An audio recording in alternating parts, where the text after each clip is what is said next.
quickly. Today, no time, no time. You eat quickly. Limited time today.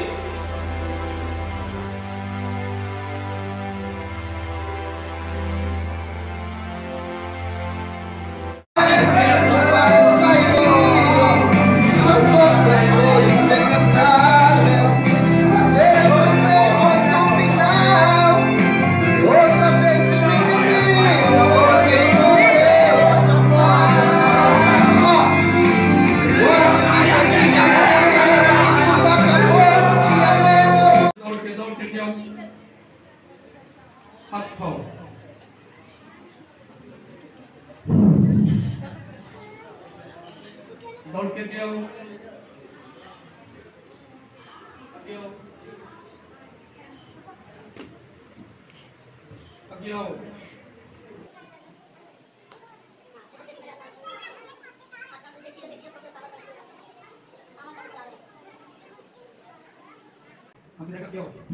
पहले सेवा दान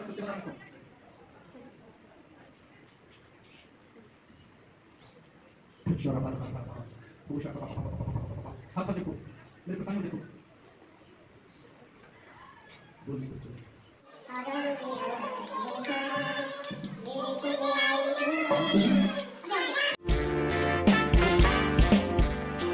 Nsa na saka.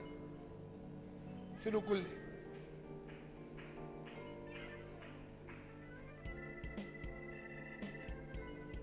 Sibe vangalale.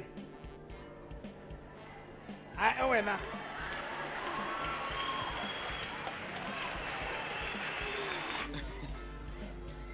Okay.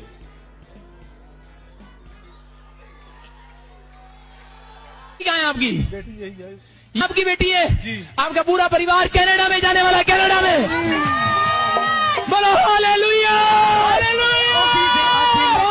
कौन है ओ वीज़े अकेला के जाने। Should I use it? Should I use it? Oh, deeper man of God. Should I capture the picture?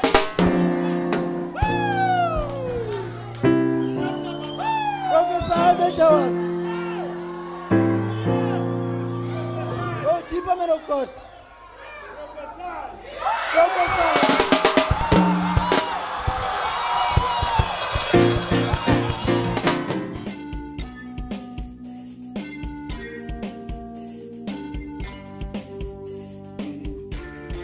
बोलो hallelujah. आपको बता रहा हूं कि मेरे हाथों में सामर्थ है। आज जो मेरी बात को रिसीव कर रहे हैं वो करोड़पति हो जाएगा।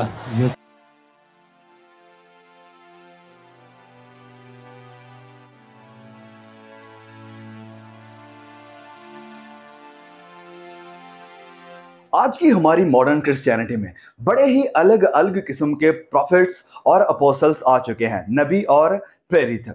लेकिन जब हम जाते हैं पवित्र बाइबल में, जब हम पुराने नियम के भविष्यवक्ताओं को देखते हैं और नए नियम के अपोस्टल्स यानी प्रेरितों को देखते हैं, तो इन दोनों में एक चीज कॉमन थी, और वो कॉमन चीज ये थी कि इन लोगों का टारगेट था और इन लोगों का मैसेज था कि लोगों को परमेश्वर की तरफ मोड़ना, कि लोग सच्चे खुदा को जाने, उसकी तरफ मुड़े और बुराई से दूर हटें। लेकिन आज के जमाने के प्रॉफिट्स में ये सब चीजें जैसे कि लापता हो गई हैं। आज तो ऐसे अतरंगी किस्म के प्रॉफिट्स आपको दिखाई देते हैं जो कि कुछ ऐसी अजीब बातें करते हैं। Word of the Lord came to me. So I jumped up, got my notepad and wrote it down. 9:24. This disease called COVID-19 will be over much sooner than you think. At exactly 12 noon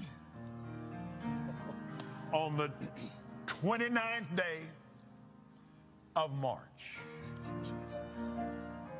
Praise God. Praise God. Thank you, Jesus. Praise God. Come on, give God glory and praise and honor for this. It's over. It's over. It's over.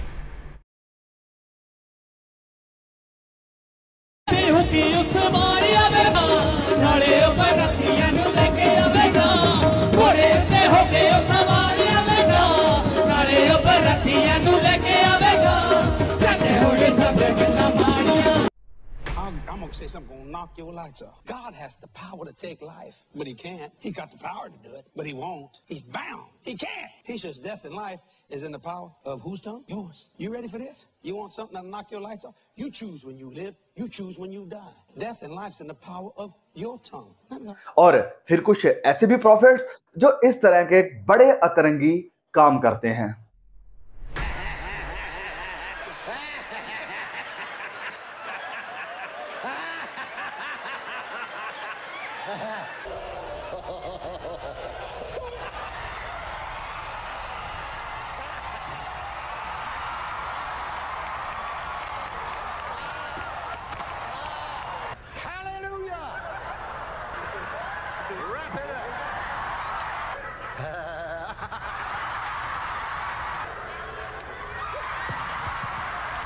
God anoint every shikaboomba.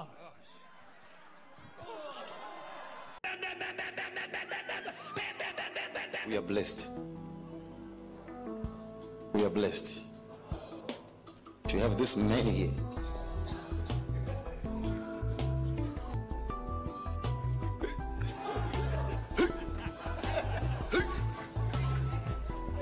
Angel लेकर जाओगे अपने घर और 7 angel एक काम नहीं खुलवाएंगे, 7 काम खुलवाएंगे। याद रखना, जो काम आप दोगे वो खुलेगा आज। कर आज जैसा वैसा यीशु मसीह ने कहा वैसा नहीं होगा, जैसा तुम कहोगे वैसा यीशु करेगा आज। वैसा यीशु मसीह ने कहा वैसा नहीं होगा, जैसा तुम कहोगे वैसा यीशु करेगा आज।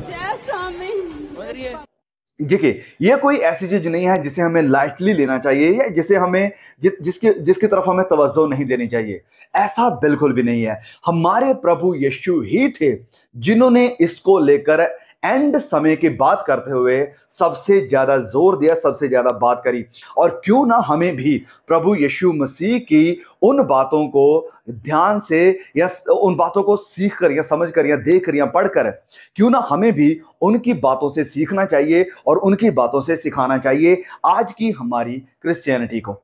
यस, प्रभु यीशु ने अंतिम समय में अध्याय 24 में बात करते हुए बार बार एक चीज का जिक्र किया, और वो था कि गुमराह ना होना।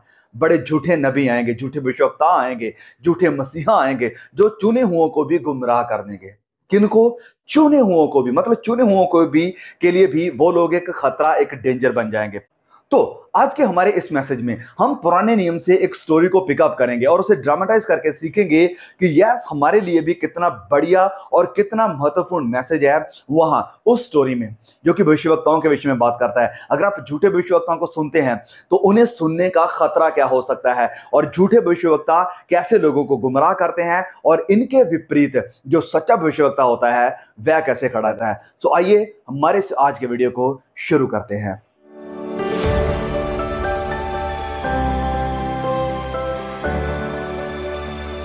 ऑलराइट, सो वीडियो में आगे जाने से पहले मेरी आपसे रिक्वेस्ट है कि अगर आपने चैनल को सब्सक्राइब नहीं किया हुआ, प्लीज सब्सक्राइब जरूर कर लेना हर नए वीडियोस का अपडेट पाने के लिए। और साथ ही साथ एक और अनाउंसमेंट मैं यहाँ पर करना चाहूंगा कि जैसे कि आप में से बहुत से लोगों को पता है कि हर सैटरडे हम जूम मीटिंग कर रहे हैं जहां पर हम परमेश्वर के वचनों को बड़ी खूबसूरती के साथ सीख रहे हैं। और आप में से अगर कोई लोग हमारे जूम मीटिंग के साथ जुड़ना चाहता है तो नंबर आपको नीचे डिस्क्रिप्शन में मिल जाएगा, वहां पर आप व्हाट्सएप करें और टाइप करें अपना नाम, आपके शहर का नाम और लिखकर भेज दें जूम।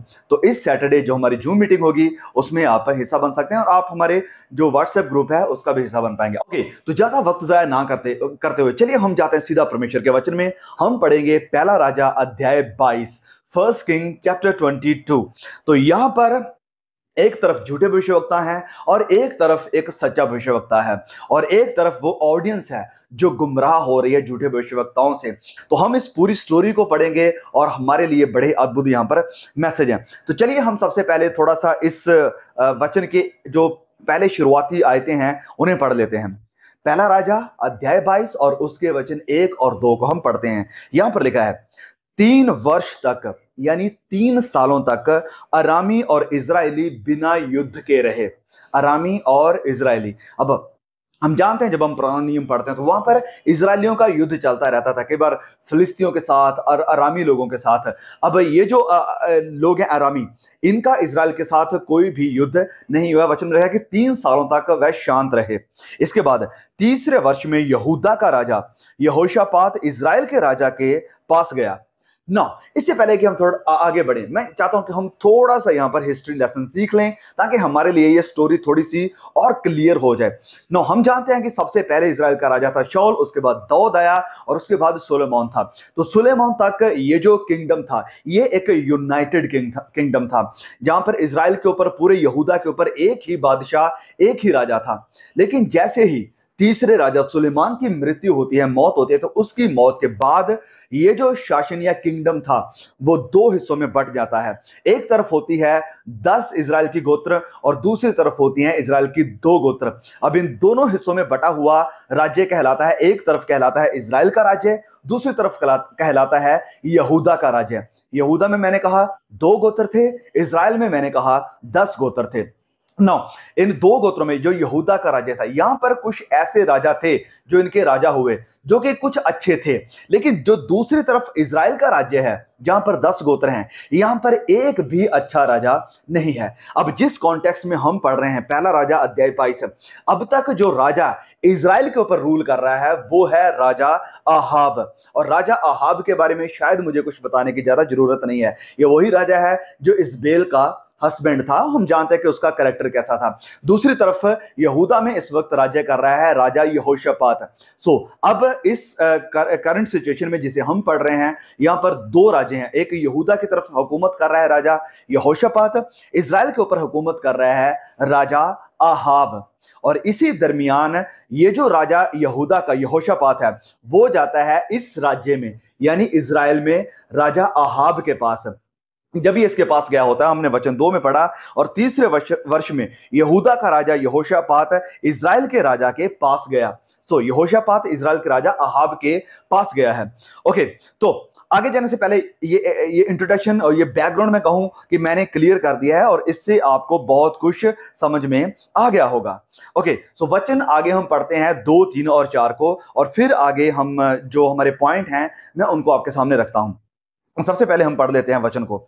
लिखा है यहां पर, इजराइल के राजा ने अपने कर्मचारियों से कहा, जो इजराइल का राजा आहाब है उसने कहा कि क्या तुमको मालूम है, क्या तुम्हें पता है कि गिलाद का जो रामोत है वो हमारा है, कि एक जो इजराइल का हिस्सा है गिलाद का रामोत वो हमारा है।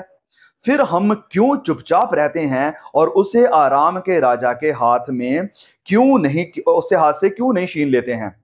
तो अब राजा आहाब कह रहा है कि ये जो एरिया है वो हमारा है, हम क्यों चुपचाप बैठे हुए हैं, जबकि इस एरिया को जो अरामियों का राजा है उसने जब्त किया हुआ है, उसने लिया हुआ है, तो क्यों ना हम जाएं और उस अपने हिस्से को, एरिया को हम अपने पास रख लें।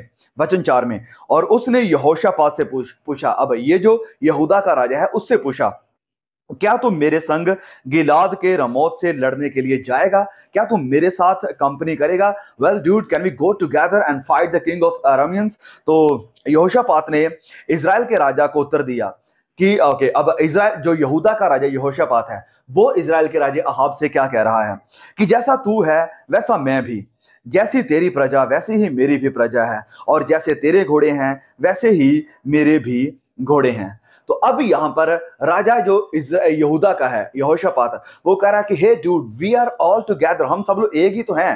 हाँ, अब मेरा क्या तुम्हारा क्या, जो मेरा है वो तेरा है, जो तेरा है वो मेरा है। So why are you asking me कि तुम मेरे साथ क्या युद्ध करने के लिए जाएगा। मैं तैयार हूं, I am all set to go with you, मैं तुम्हारे साथ जाने के लिए बिल्कुल तैयार हूं। लेट्स गो टुगेदर, चलिए हम चलते हैं और अरामियों के राजा के साथ युद्ध करते हैं और अपनी जो जगह है उसे अपने पास रख लेते हैं।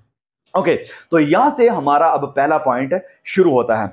सबसे पहला, be open to the correction, कि जब कोई तुम्हें करेक्ट करने की कोशिश करे, अगर तुमने कोई गलती करी है, अगर तुम कहीं किसी डायरेक्शन में गलत जा रहे हो, तो अगर तुम्हें तुम्हारी उस गलती से पॉइंट आउट करता है कि यहां पर तुम गलत जा रहे हो, तो उसके लिए ओपन रहो, be open to the correction. Alright, वचन पढ़ते हैं, वचन 5 से शुरू करेंगे। अब फिर यहोशापात ने इजराइल के राजा से कहा, आज यहोवा की इच्छा मालूम कर लें।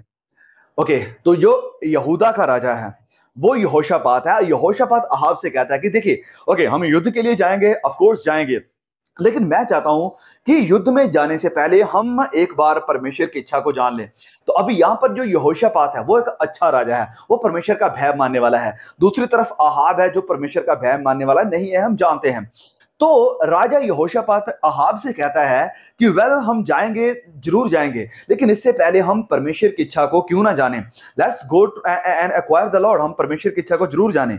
वचन 6 में, तब इजराइल के राजा ने नबियों को, जो कोई 400 पुरुष थे, इकट्ठा करके उनसे पूछा, क्या मैं गिलाद के रमौत से युद्ध करने के लिए चढ़ाई करूं या रुका रहूं? उन्होंने उत्तर दिया, चढ़ाई कर, क्योंकि प्रभु उसको राजा के हाथ में कर देगा। ओके, तो यहां पर अब अहाब के 400 नबी हैं। अब ये जो 400 नबी हैं, इनसे पूछा गया कि क्या हमें युद्ध करने के लिए जाना चाहिए? तो उन्होंने क्या कहा, जाओ जाओ युद्ध करो, उन लोगों को या उस जगह को परमेश्वर तुम्हारे हाथ में करने वाला है। आगे वचन 7 में, उन्होंने उत्तर दिया, चढ़ाई कर, क्योंकि प्रभु उसको राजा के हाथ में कर देगा। वचन 7, परंतु यहोशापात ने पूछा।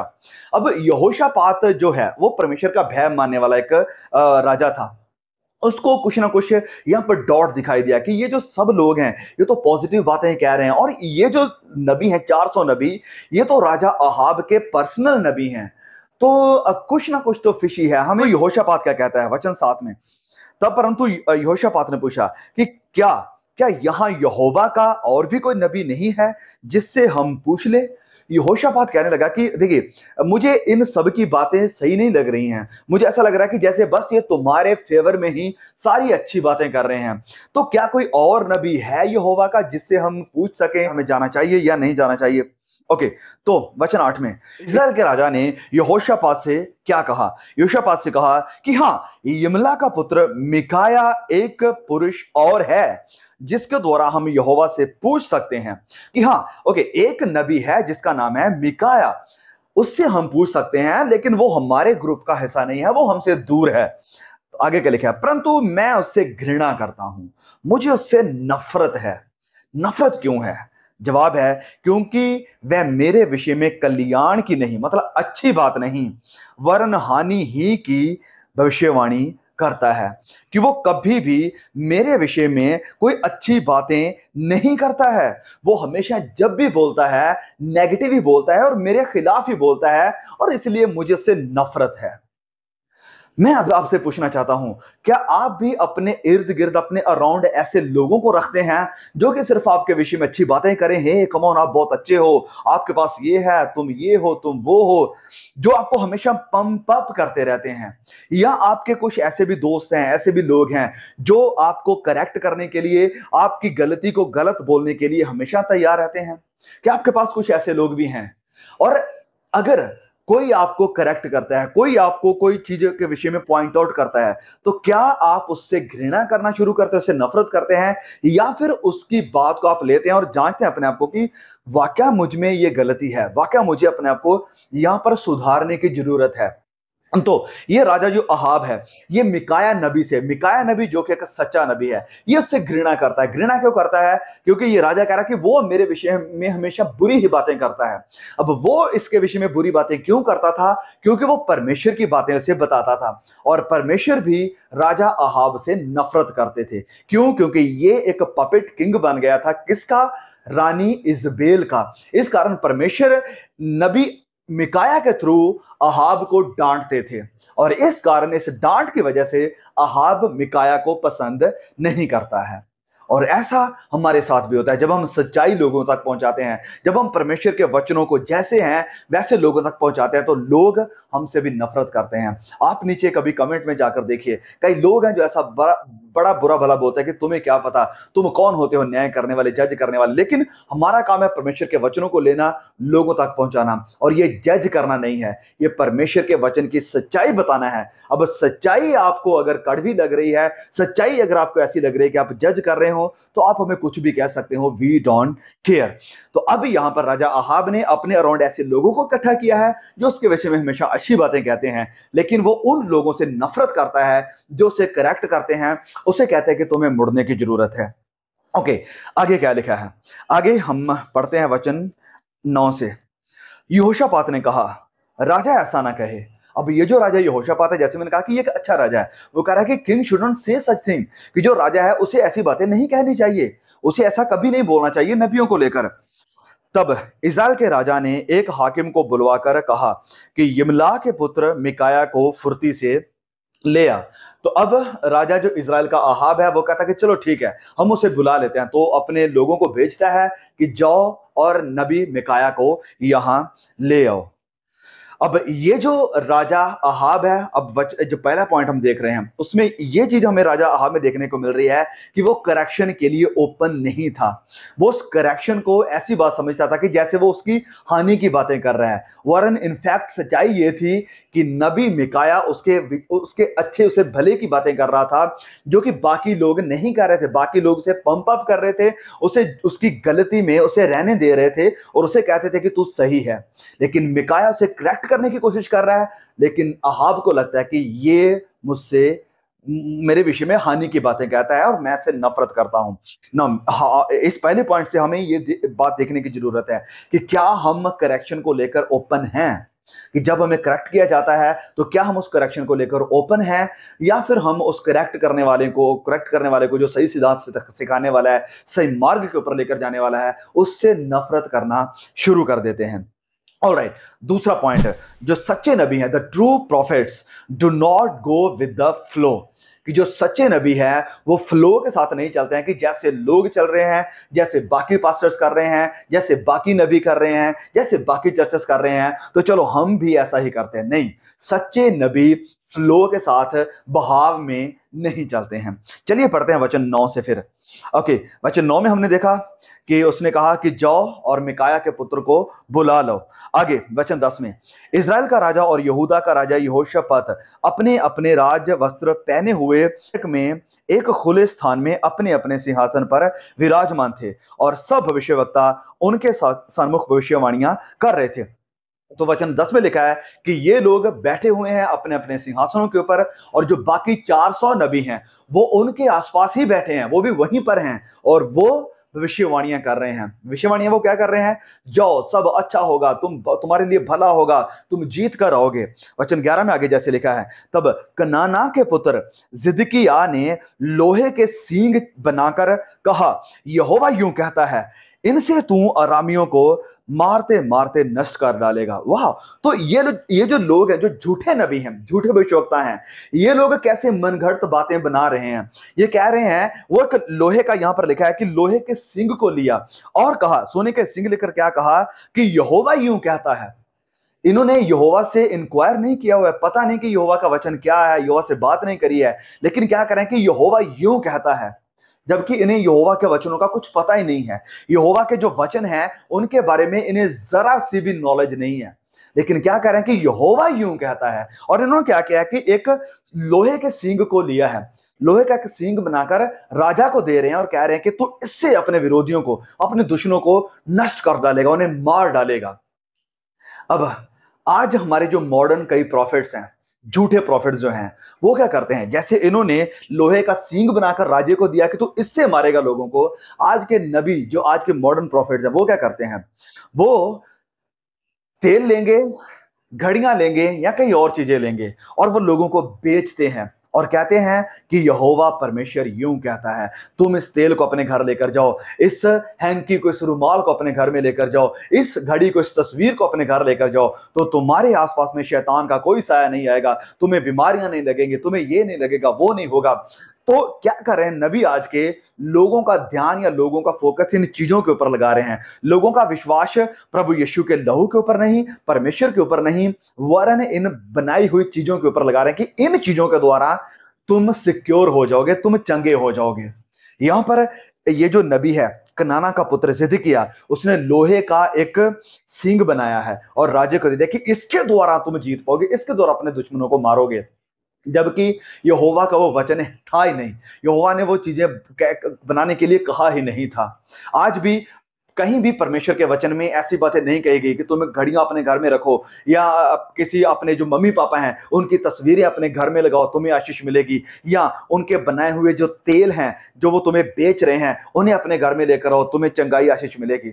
वचन में ये बात जरूर लिखी है कि इकट्ठे होकर जो नबी हैं या जो एल्डर्स हैं वो मले तेल सर के ऊपर, लेकिन वहां पर कहीं भी नहीं लिखा है कि तेल की बोतलें, शीशियां बना बनाकर लोगों को बेचना शुरू कर दो। ये बिजनेस के लिए वचन ने नहीं कहा था जो बिजनेस आज चल रहा है। ओके, कंटिन्यू करते हैं वचन को। वचन 12 में लिखा है, और सब नबियों ने, जब नबी जिदकिया ने, जो कनाना का बेटा, जब उसने ये बात कही कि लोहे का सींग ले ले तो इससे अपने विरोधियों को मारेगा, तो जो सारे बाकी नबी हैं उसे सुनने वाले, लिखा है कि सारे नबियों ने इसी आशय की भविष्यवाणी करके कहा, गिलाद के रमौत पर चढ़ाई कर और तू कृतार्थ हो, क्योंकि यहोवा उसे राजा के हाथ में कर देगा।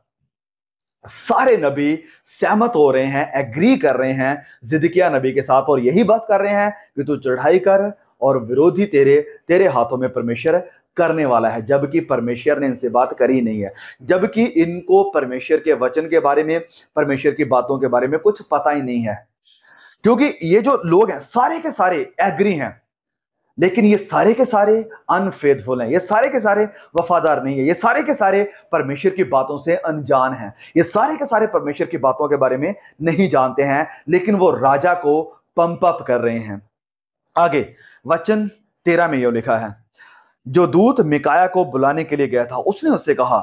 अब ये जो लोग मिकाया को बुलाने के लिए गए हैं, मिकाया जो कि सच्चा नबी है, उससे कहा, सुन, भविष्यवक्ता एक मुंह से राजा के विषय शुभ वचन कहते हैं, तो तेरी बातें उनकी सी हो, तू भी शुभ वचन कहना।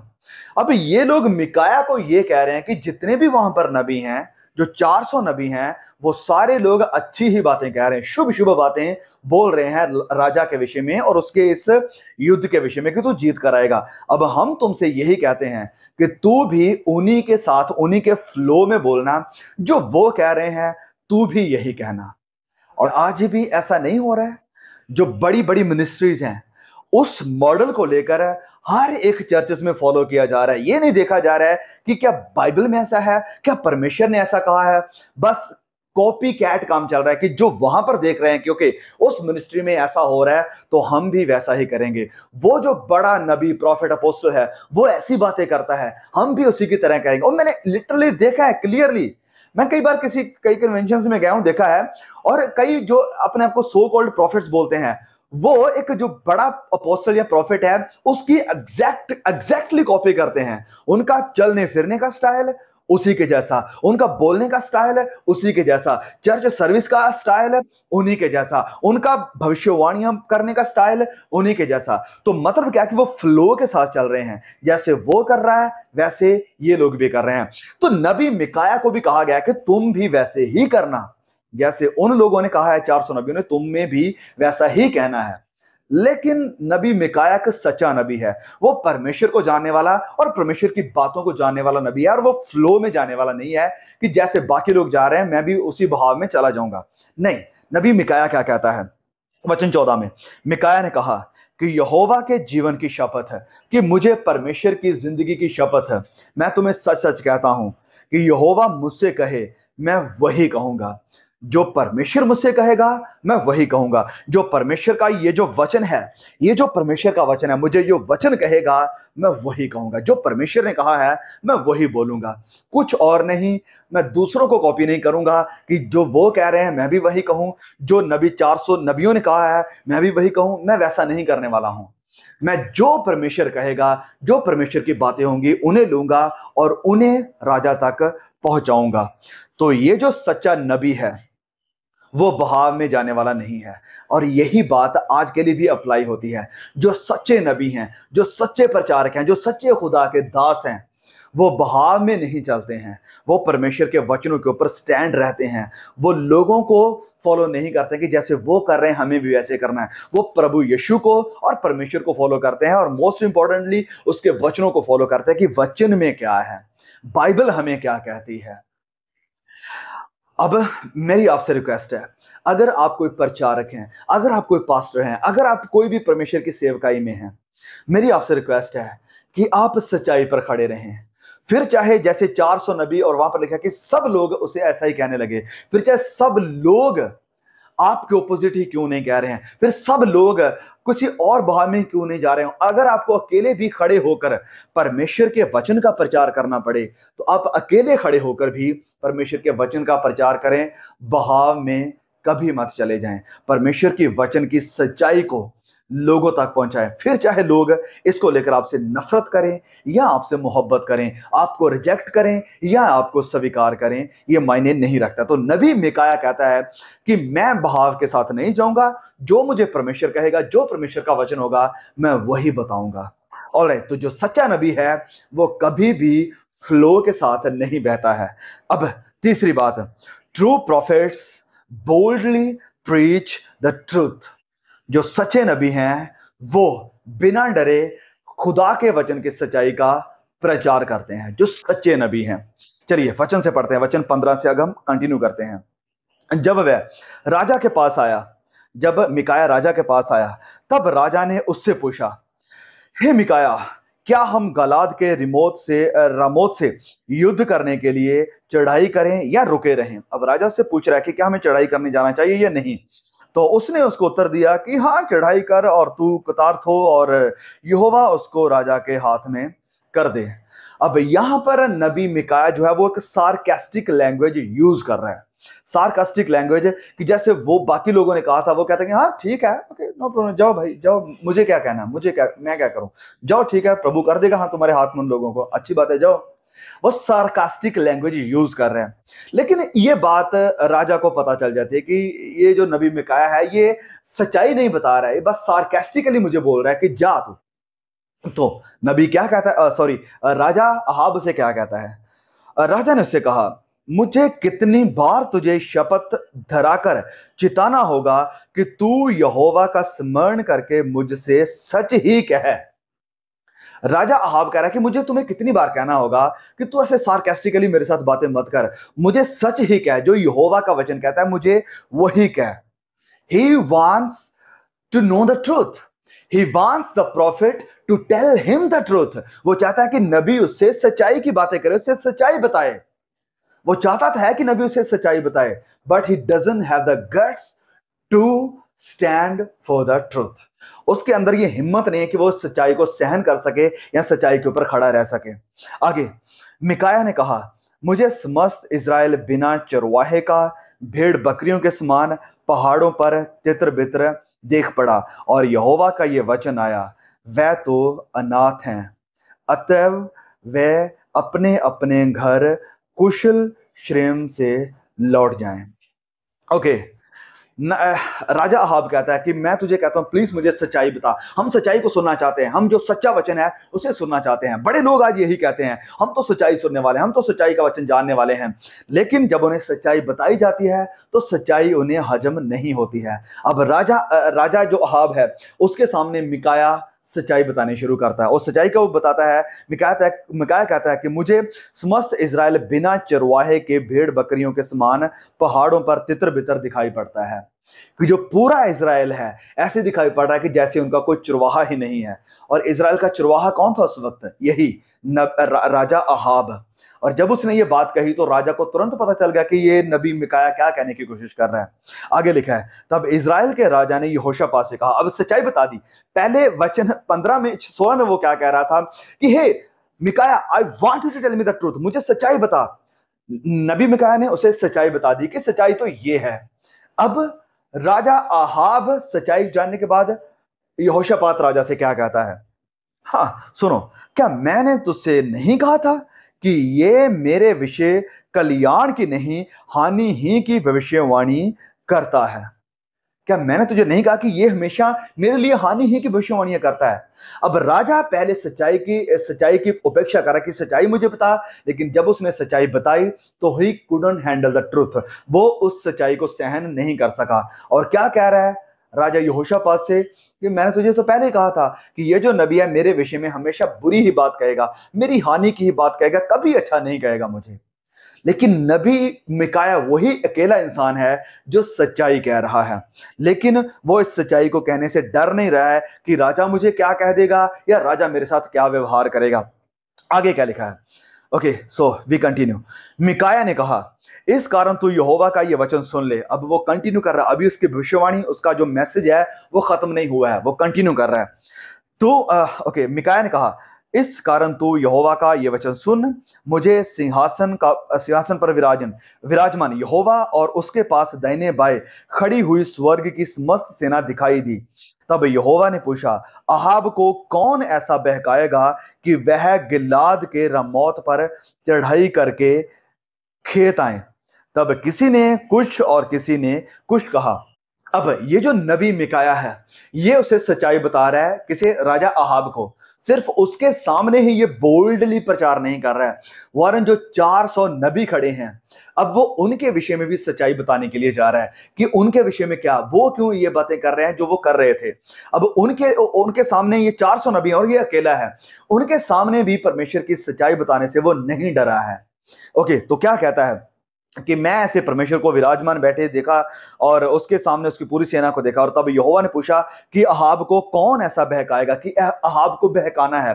क्यों? परमेश्वर अहाब को मारना चाहता था। हम जानते हैं कि राजा अहाब परमेश्वर के प्रति वफादार नहीं था, उसने बुराई करी, उसने दूसरे देवी देवताओं को इजराइल के जो घराना है उसके सामने इंट्रोड्यूस करवाया, जिसके कारण जो इजरायली लोग थे वो भी मूर्ति पूजा करने लगे थे। तो इस कारण परमेश्वर कह रहा है कि कौन इस नबी अहाब को बहकाएगा। तो वहां वचन में लिखा कि किसी ने कुछ कहा और किसी ने कुछ कहा उसको बहकाने के लिए परमेश्वर के सामने। आगे वचन 21 में, अंत में एक आत्मा पास आकर, अंत में एक आत्मा परमेश्वर यहोवा के पास आया है और यहोवा के सन्मुख खड़ी हुई और कहने लगी कि मैं उसको बहकाऊंगी। अब ये एक आत्मा आई है यहोवा के पास और वो आत्मा कहती है कि उस राजा अहाब को मैं जाऊंगी और बहका दूंगी। तो यहोवा परमेश्वर ने उससे क्या कहा? उससे पूछा कि किस उपाय से, कि तू उसे कैसे बहकाएगी, उसे कैसे गुमराह करेगी। वचन 22, उसने कहा, मैं जाकर उसके सब भविष्यवक्ताओं में बैठकर उनसे झूठ बुलवाऊंगी।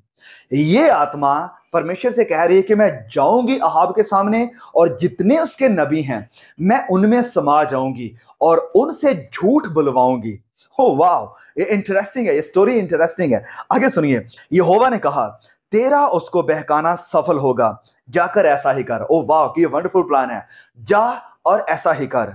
वचन 23, तो अब सुन, यहोवा ने तेरे इन सब भविष्यवक्ताओं के मुंह में एक झूठी बोलने वाली आत्मा बैठाई है और यहोवा ने तेरे विषय हानि की बात कही है। वाह, अद्भुत। ये जो बात नबी मिकाया बोल रहा है वो सच में इस बात को बोलने के लिए बड़ी हिम्मत चाहिए और इसके लिए तुम्हें परमेश्वर के अनुग्रह की सामर्थ्य की जरूरत है और परमेश्वर के वचनों की तुम्हें सही सही जानकारी होना बड़ी जरूरी है कि तुम वचनों की सच्चाई लोगों तक पहुंचा सको बिना डरे, बिना घबराए, बिना रिजल्ट की केयर किए। नबी मिकाया क्या कह रहा है कि ये तेरे जितने भी 400 नबी यहां पर खड़े हैं ना, इनके अंदर एक झूठी आत्मा काम कर रही है और ये झूठी आत्मा तुम्हें बहका रही है कि तेरा एंड हो जाए, तेरा विनाश हो जाए। एक झूठी आत्मा ने इन सबको ग्रस्त किया हुआ है, एक झूठी आत्मा ने। अब इससे हम एक चीज और देख सकते हैं कि झूठ बोलने वाली आत्माएं हैं, झूठ बोलने वाली आत्माएं नबियों में काम कर रही हैं। क्लियरली देखें, यहां पर लिखा है कि झूठ बोलने वाली आत्मा नबियों में समाई हुई है, 400 नबियों में, और वो क्या कर रही है? राजा को गुमराह कर रही है। किसको? जो सच्चाई को जानना नहीं चाहता है, जो सच्चाई से कहता है कि मैं तो घृणा करता हूं, सच्चाई से, मिकाया से घृणा करता हूं क्योंकि वो सच्चाई बोलता है।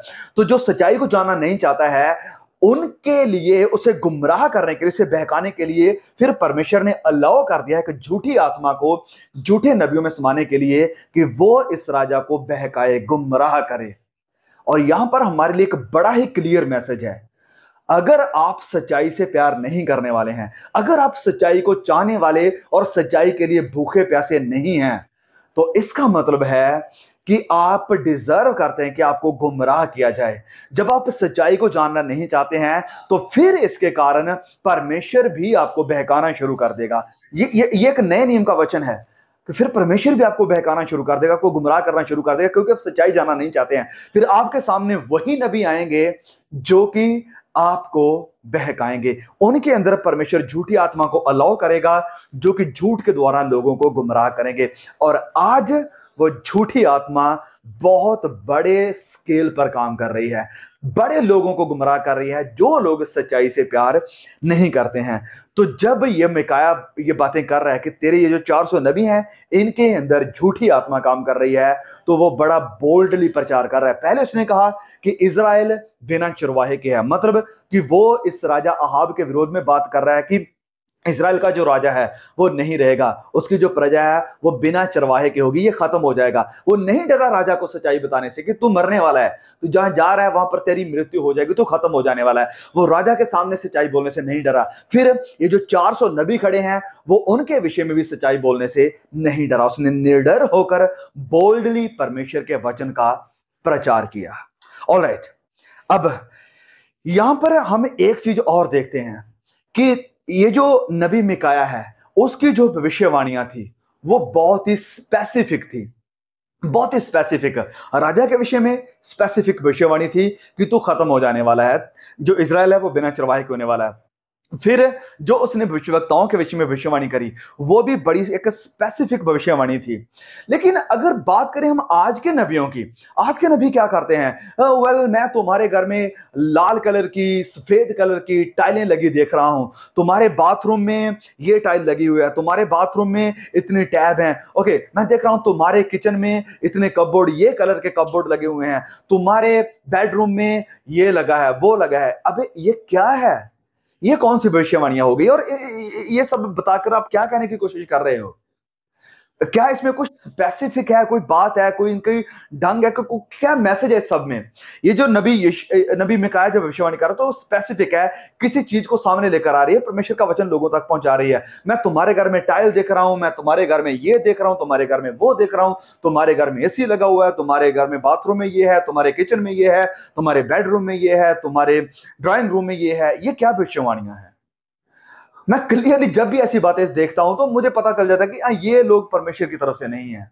इन सब का मतलब क्या है? What are they trying to prove through this? और फिर जब हम ऐसे नबियों के विषय में कुछ बोलते हैं, हम जज नहीं कर रहे इनको, सच्चाई इनके विषय में जो सच्चाई है वो जब जाहिर करते हैं, जब उन्हें सच्चाई के साथ परखने की कोशिश करते हैं, जब हम वचनों के साथ इन्हें कंपेयर करने की कोशिश करते हैं, तो इनके भक्त लोग जो ब्लाइंडली इन्हें फॉलो करने वाले हैं, जिन्हें परमेश्वर के वचन का कुछ भी ज्ञान नहीं है, वो आते हैं और उन्हें बड़ी फिक्र पड़ जाती है फिर सुसमाचार की। वो आकर कहना शुरू कर देते हैं कि भाई तुम ऐसी बातें क्यों कर रहे हो, तुम दूसरों के ऊपर दोष क्यों लगा रहे हो, तुम वचनों का प्रचार करो, तुम सुसमाचार का प्रचार करो। भाई तुम्हें हमारी बहुत फिक्र है कि तुम सुसमाचार का प्रचार करो। क्या तुम्हें सुसमाचार की इतनी फिक्र है?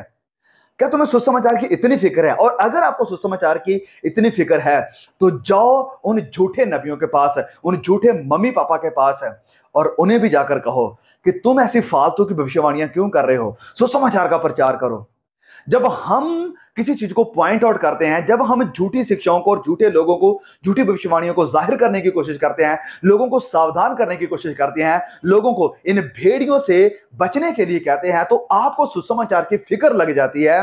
लेकिन जब ये लोग वचनों को तोड़ते हैं, सुसमाचार का उनके अंदर सा भी नहीं आता है, तब आपको सुसमाचार की कोई फिक्र नहीं होती है। आप उन्हें जाकर नहीं कहते हो कि भाई पास्टर जी, पापा जी, मम्मी जी, तुम सुसमाचार का प्रचार क्यों नहीं करते हो? लेकिन जब हम सावधान करने की कोशिश करते हैं तो सुसमाचार की फिक्र होना शुरू हो जाती है।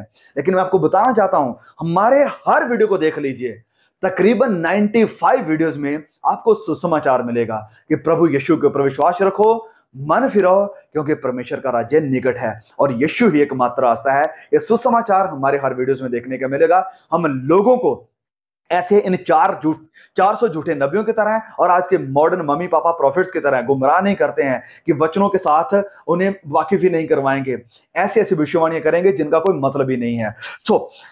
मैं यहां पर क्या कहने की कोशिश कर रहा हूं कि जो सच्चा नबी है वो बोल्डली प्रचार करेगा। और आप अगर सुसमाचार का प्रचार करने वाले हैं, सेवकाई करने वाले हैं, पास्टर हैं, प्रॉफिट्स हैं, जो भी आप मिनिस्ट्री में हैं, मेरी आपसे रिक्वेस्ट है कि परवाह ना करें कि कोई आपके विषय में क्या कहेगा, परवाह ना करें कि आपके चर्च में, आपके फेलोशिप में, आपके कलीसिया में कितने लोग रह जाएंगे।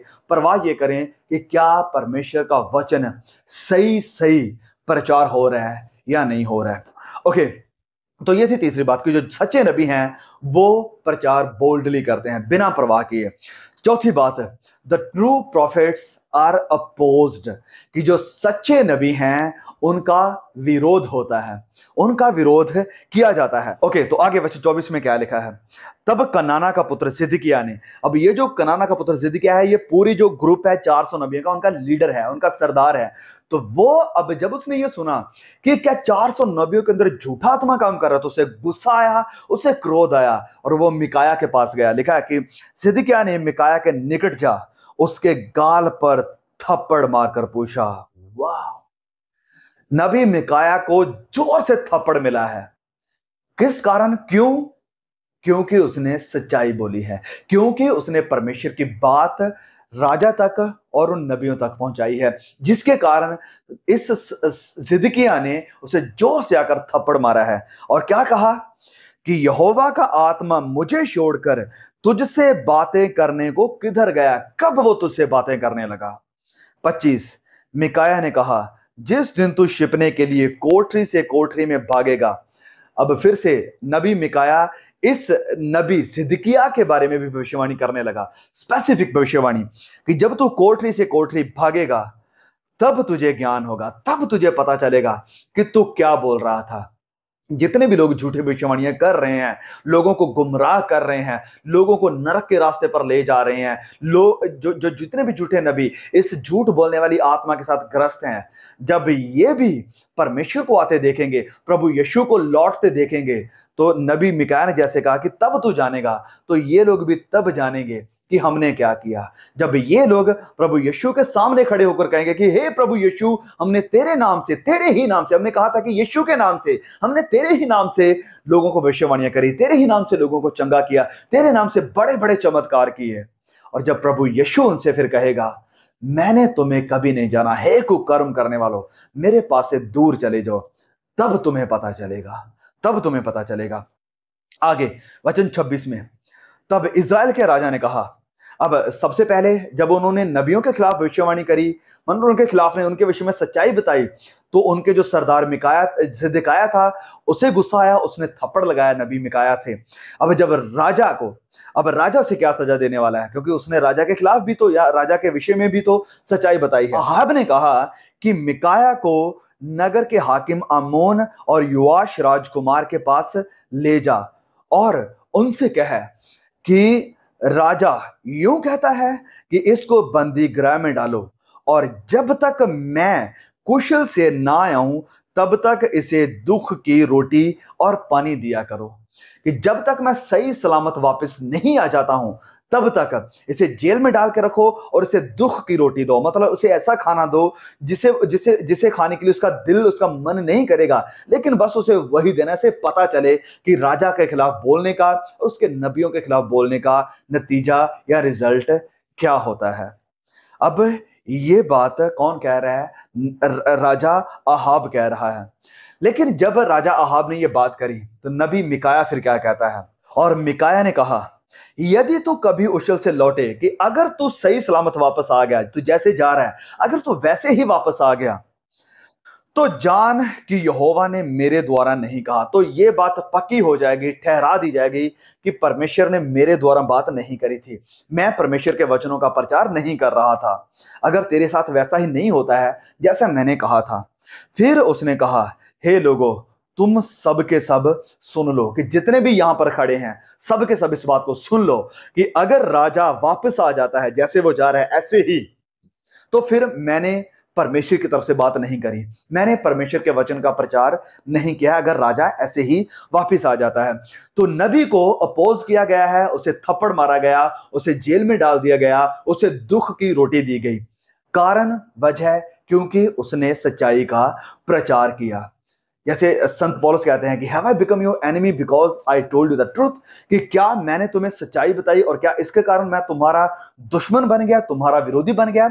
सेम चीज मिकाया के ऊपर भी अप्लाई होती है कि मैंने तुम्हें सच्चाई बताई है और क्या इस कारण मैं तुम्हारा दुश्मन बन गया हूं। और इस चीज को मैंने बड़ी बार सामना किया है, बहुत बार, कई बार। मैं चीजों को रखना नहीं चाहता हूं, वीडियो काफी लंबा हो जाएगा। ओके, आगे बढ़ते हैं। नंबर 5, और ये बहुत ही क्रूशियल है और बहुत ही जरूरी है। नंबर 5 है कि sitting under a wrong prophet, sitting under a false prophet will cost you so much. कि जब आप झूठे नबियों के पास बैठते हैं, झूठे नबियों को सुनते हैं, झूठे नबियों की फेलोशिप में शामिल होते हैं, तो इसका नतीजा या इसकी कीमत तुम्हें बहुत बड़ी चुकानी पड़ेगी। चलिए वचन पढ़ते हैं। वचन 29 से हम जानते हैं, तब इजराइल के राजा और यहूदा के राजा यहोशापात दोनों ने गिलाद के रमौत पर चढ़ाई की। अब ये दोनों राजा इकट्ठे हुए और इन्होंने चढ़ाई करी है युद्ध करने के लिए। और इजराइल के राजा ने यहोशापात से कहा, जब इजराइल का राजा अहाब है उसने यहोशापात यहूदा के राजे से क्या कहा कि मैं तो भेष बदल कर युद्ध क्षेत्र में जाऊंगा, कि मैं भेष बदल कर जाऊंगा, मैं अपनी आइडेंटिटी को छिपा लूंगा। ओके, परंतु तू अपने ही वस्त्र पहने रखना, कि तू जो यहूदा का राजा यहोशापात है, तू अपने ही वस्त्र पहने रखना, तू राजाओं के जैसे ही जाना। मैं एक नॉर्मल वस्त्र पहन कर जाऊंगा कि लोगों को पता ही नहीं चले कि मैं राजा हूं या नहीं हूं। वचन में आगे लिखा है, तब इजराइल का राजा भेष बदलकर युद्ध क्षेत्र में गया। अराम के राजा ने, जो अराम का राजा है जिसके खिलाफ ये युद्ध करने के लिए जा रहे हैं, अराम के राजा ने तो अपने रथों के 3200 प्रधानों को आज्ञा दी थी। अब जो अराम का राजा है उसने ये आज्ञा दी थी अपने सैनिकों को, अपने सिपाहियों को, क्या आज्ञा दी थी कि ना तो छोटे से लड़ो और ना बड़े से, केवल इजराइल के राजा से युद्ध करो, कि सिर्फ तुम्हें युद्ध करना है। जो इजराइल का राजा है अहाब, सिर्फ उसके साथ ही लड़ना है। आगे वचन 32, तब जब रथों के प्रधानों ने यहोशापात को देखा, जब उन्होंने नबी यहोशापात को देखा, वो राजा के वस्त्र पहने हुए है, रथ के ऊपर बैठा हुआ है, तो जब उससे देखा तो तब कहा, निश्चय इजराइल का राजा वही है, कि यही है इजराइल का राजा, और उसी से युद्ध करने को मुड़े। तब यहोशापात चिल्ला उठा, ये जो राजा अहाब इजराइल का यहोशापात है, वो चिल्ला उठा कि हे, मैं नहीं हूं, मैं इजराइल का राजा नहीं हूं। यह देखकर कि वह इजराइल का राजा नहीं है, जब लोगों ने यह देखा, जो अराम की सेना थी, जब उन्होंने देखा कि यह इजराइल का राजा नहीं है, यह अहाब नहीं है, तो रथों के प्रधान उसका पीछा छोड़कर लौट गए। उन्होंने उसका पीछा करना छोड़ दिया, वो यहोशापात के पीछे फिर नहीं गए। तब किसी ने अटकल से एक तीर चलाया और वह इजराइल के राजा अहाब के झिल्लम और निचले वस्त्र के बीच छेद कर लगा। तब उसने अपने सारथी से कहा कि मैं घायल हो गया हूं, इसलिए बागडोर फेर कर मुझे सेना में से बाहर निकाल कर ले चल। तो देखा आपने, वचन में यहां पर लिखा है कि अटकल से किसी ने, अटकल मतलब होता है कि एक्सीडेंटली, रैंडमली किसी ने तीर चलाया और वो सीधा जाकर किसे लग रहा है, राजा अहाब को, क्योंकि परमेश्वर भी यहां पर अपना रोल प्ले कर रहे हैं, विरोधियों का इस्तेमाल करके वो इस राजा को खत्म कर रहे हैं। अब यहां पर हमें क्या सीखने को मिल रहा है कि झूठे नबियों की जब आप बात को सुनोगे तो इसका खामियाजा तुम्हें भुगतना पड़ेगा, इसकी कीमत तुम्हें चुकानी पड़ेगी। और वो चीज यहां अहाब के साथ हुई, उसने झूठे नबियों को सुना और वो चला गया युद्ध करने के लिए, और जाकर क्या हुआ, उसका एंड हो गया, उसका विनाश हो गया। जब आप भी अपने आप को झूठे नबियों के पास लेकर जाते हैं, जब आप झूठे नबियों को सुनते हैं, झूठे नबियों के साथ फेलोशिप करते हैं, तो ये आपके लिए बहुत बड़ी कीमत लेकर आ सकता है। हो सकता है इसके लिए आपको अपनी जान की कीमत चुकानी पड़े। जान में जिसकी बात कर रहा हूं, आपको पता है आप अनंत की जिंदगी हो सकता है खो दें झूठे नबियों को सुनकर। हो सकता है आपका पैसा वहां पर बर्बाद हो जाए, क्योंकि झूठे नबियों का टारगेट आपकी पॉकेट के ऊपर भी होता है। वो हमेशा यही कहेंगे, परमेश्वर के लिए बीज बो तो तुम्हें 100 गुना 1000 गुना वापस मिलेगा। और जब तक तुम बीज नहीं बोओगे, मतलब जब तक तुम अपनी जेब ढीली नहीं करोगे, जब तक तुम पैसा निकालकर हमें नहीं दोगे, तब तक तुम्हारे घर में चंगाई नहीं आएगी। तुम्हारी शिफा, तुम्हारा छुटकारा इसी कारण रुका हुआ है क्योंकि तुम टाइथ नहीं पे कर रहे हो। तुम अपना जो सीड है उसे उसे बो नहीं रहे हो, सीड नहीं बो कर रहे हो। इस कारण तुम्हारी आशीषें रुकी हुई है, इस कारण तुम्हारी चंगाई रुकी हुई है, इस कारण तुम्हारा ब्रेक थ्रू रुका हुआ है। हमें पैसा देना शुरू करो, अपनी जो जेब है उसे ढीला करो, तो तुम्हारे पास आशीष आएंगी। और झूठे नबियों को सुनने के कारण, झूठे नबियों के पास जाने के कारण आपको अपने पैसे की भी कीमत चुकानी पड़ सकती है। फिर आपका टाइम आपका जो कीमती समय है उसकी भी कीमत आपको चुकानी पड़ेगी। और हो सकता है ये भी नहीं तो आपका जो रिश्ता है परमेश्वर के साथ उसकी भी कीमत चुकानी पड़े, क्योंकि आपका रिलेशन खुदा के साथ एक बाप बेटे वाला नहीं रहेगा, वरन एक बिजनेसमैन वाला रहेगा कि मैं परमेश्वर को ये दूंगा और बदले में परमेश्वर मुझे ये देंगे।